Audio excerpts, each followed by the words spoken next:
Hello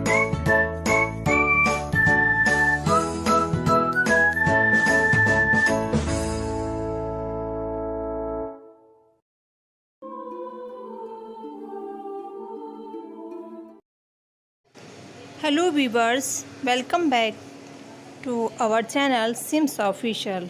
Let's complete rest of the chapter होनहार बीरवान के होत चीकने पात। चाणक्य उसकी वाक्पटुता और कुशल नेतृत्व क्षमता से बहुत प्रभावित हुए। वे राजा नंद के दरबार से अपमानित होकर आए थे। राजा नंद ने उन्हें अपमानित करके निकाल दिया था। उन्हें चंद्रगुप्त जैसे एक समर्थ बुद्धिमान राष्ट्रप्रेमी नवयुवक की आवश्यकता थी, जिसकी मदद से वे राजा नंद से प्रतिशोध ले सकें। प्रतिशोध बच्चों बदला लेना। उन्होंने कुछ सोचते हुए कहा, नहीं महाराज, मुझे केवल एक ही गाय चाहिए। ब्राह्मण को उतनी ही इच्छा रखनी चाहिए जितनी आवश्यकता हो। चंद्रगुप्त ने अपनी दिलेरी दिखाते हुए कहा, खेतों में गायें चर रही हैं, आपको जो गाय पसंद हो ले लीजिए।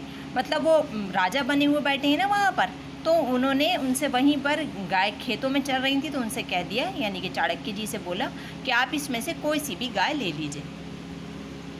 चाणक्य ने कहा, यदि गोरक्षक मुझे रोके तो गोरक्षक यानी गाय की रक्षा करने वाला। चंद्रगुप्त ने कहा, मगध की सीमा में चंद्रगुप्त के राज्य में आपको कोई नहीं रोकेगा। चंद्रगुप्त की आज्ञा का उल्लंघन भला कौन कर सकता है, यानी कि उसके अगेंस्ट कौन जा सकता है।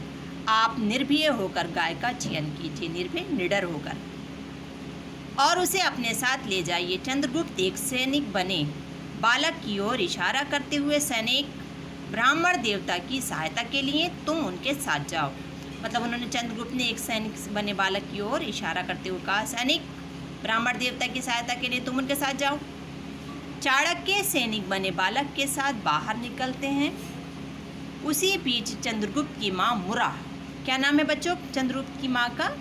मुरा, अपने पुत्र को ढूंढते हुए बरगद के वृक्ष के पास आती है। चाणक्य मुरा को बताते हैं कि चंद्रगुप्त की हस्तरेखाएं बड़ी प्रबल हैं। हस्तरेखाएं यानी हाथों की रेखाएं, यानी कि उसका भाग्य। उसकी शिक्षा की व्यवस्था कीजिए, उसका भाग्य अवश्य चमकेगा। मुरा भी यही चाहती थी कि उसके पुत्र की शिक्षा दीक्षा की उचित व्यवस्था हो, परंतु वो विवश थी। राजा नंद ने उसके पति को बंदी बना लिया था। अच्छा, राजा नंद का दोनों के साथ बैर था। किसके साथ? मुरा की, यानी कि चंद्रगुप्त के पिता को उन्होंने बंदी बना रखा था और चाणक्य को वहाँ से अपमानित करके निकाला था। उसके पति को बंदी बना लिया था। चाणक्य की बातें सुनकर उसके मन में पुत्र की कुछ बनने की भावना का विश्वास फिर से जाग उठा, यानी उसे फिर से विश्वास हो गया कि मेरा बेटा कुछ ना कुछ बनेगा और कुछ ना कुछ करेगा। चंद्रगुप्त बचपन से ही बड़े निर्भीक यानी कि निडर थे, स्वाभिमानी और बुद्धिमान थे। एक बार मगध के राजा नंद ने अपने दरबारियों, सेवकों तथा देशवासियों की बुद्धि का परीक्षा के लिए एक योजना बनाई। मतलब नंद के अभी जो हैं ये चंद्रगुप्त राजा नहीं बने, अभी छोटे हैं ये।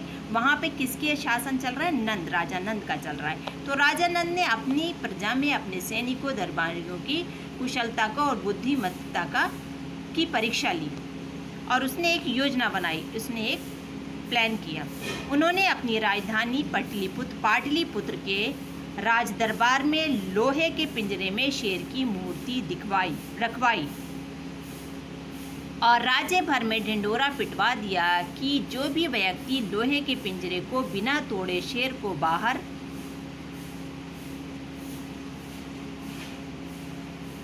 निकाल देगा, उसे राज्य की ओर से 1000 सोने की मुद्राएं दी जाएंगी और उसकी मनचाही मांग भी पूरी की जाएगी। इस सूचना को सुनकर चंद्रगुप्त राज दरबार में पहुंचे। वहां जाकर उन्होंने पिंजरे में बंद शेर को अच्छी तरह देखा। दरबार के सभी लोग सिर नीचे किए हुए बैठे थे। बालक चंद्रगुप्त ने बड़े उत्साह से कहा, महाराज, इस शेर को बाहर निकाल सकता हूँ। कहा, महाराज, मैं इस शेर को बाहर निकाल सकता हूँ। सभी राज दरबारी उस बालक की ओर आश्चर्य से देखने लगे। राजा नंद को भी बड़ा आश्चर्य हुआ। चंद्रगुप्त ने पुनः कहा, महाराज मुझे शेर को बाहर निकालने की आज्ञा दें। राजा नंद ने कहा, ठीक है, निकालो शेर को पिंजरे के बाहर, ध्यान रहे तुम पिंजरा नहीं खोल सकते हो। चंद्रगुप्त बोले, ठीक है महाराज, परंतु इस कार्य के लिए मुझे एक जलते हुए दीपक की आवश्यकता है। उन्होंने जलता हुआ दीपक मांगा। राजा नंद के आदेश पर जलता हुआ एक दीपक राज दरबार में मंगवाया गया। चंद्रगुप्त ने सलाखों के बीच में दीपक को शेर के पास रखा। मोम का बना हुआ शेर पिघलने लगा। उसकी बुद्धिमानी देखकर सभी हैरान हो गए। राजा नंद ने उसकी प्रशंसा करते हुए उसे 1000 सोने की मुद्राएं दी और उसकी मनचाही मांग के विषय में पूछा। मतलब उन्होंने कहा था ना कि मैं ये काम कर दूंगा, आपने कहा है ना कि शेर को निकाल दो, तो मैं शेर को बाहर निकाल सकता हूँ बिना सलाखे तोड़े या बिना पिंजरे को तोड़े या खोले, और मेरी एक मांग भी है। तो अब उन्होंने उनसे मांग पूछी, क्या मांगे। चंद्रगुप्त ने मनचाही मांग के रूप में अपने पिता को बंदीगृह से मुक्त कराया। इनके पिता को उन्होंने बंदी बना रखा था ना राजा नंद ने, तो उनको बंदीगृह से यानी कारागार से बाहर निकाला। बचपन से ही बुद्धिमानी और साहस दिखाने के कारण उनके लिए ये कहना सही होगा कि होनहार बीरवान के होत चीखने पात। वही बुद्धिमान तेजस्वी न्याय प्रिय चंद्रगुप्त काफ़ी समय तक मगध के सम्राट रहे। चाणक्य उनके महामंत्री बने। चंद्रगुप्त के शासनकाल में प्रजा सुखी, संपन्न एवं सुसमृद्ध थी। ज्ञान विज्ञान, वाणिज्य और विभिन्न कलाओं की उन्नति हुई। यानी चंद्रगुप्त के समय में ही ज्ञान विज्ञान और वाणिज्य की बहुत ज़्यादा उन्नति की हुई। वो कैसे, चंद्रगुप्त और चाणक्य के दोनों के सहयोग से। चंद्रगुप्त वहाँ के राजा थे और चाणक्य उनके दरबार के महामंत्री थे। तो बच्चों, इस कहानी से पता चलता है कि होनहार बीरवान के होत चीखने पात का क्या अर्थ है। यानी प्रतिभाशाली लोगों की या विद्वानों की या प्रतिभाशाली व्यक्तियों की प्रतिभा का पता उनके बचपन में ही चल जाता है, जो कि इस चैप्टर में जो ये घटना हुई उससे इनका पता चला कि चंद्रगुप्त जो थे वो बहुत ज़्यादा प्रतिभाशाली थे। Thank you for watching.